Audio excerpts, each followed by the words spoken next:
Sipag ng anak ko ba? Hugas ng plato ba? Grabe kasipag ng anak ko, ah. Marunong ka na mahugas, ah? Na? 5 na. Sipag naman ng anak. Bakit ka marunong ka na maghugas? 5 na eh. 5 ka na? Ba kung 5 na pala, marunong na maghugas? Aba. Ganyan lagi ikaw maghugas plato, ha?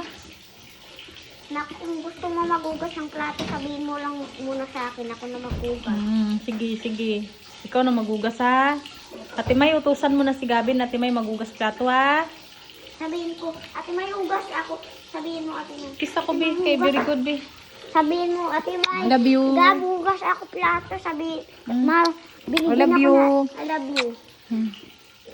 Ate May, kung tulog ako, ate May, gisingin mo ako kung gusto mo maghugas ng plato. Sabihin mo, gabugas ka plato.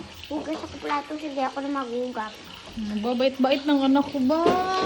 Surti-surti ko naman sipag-sipag. Ganito Sige. naman ako palagi. Ganito ka palagi. Sige, sige, sige.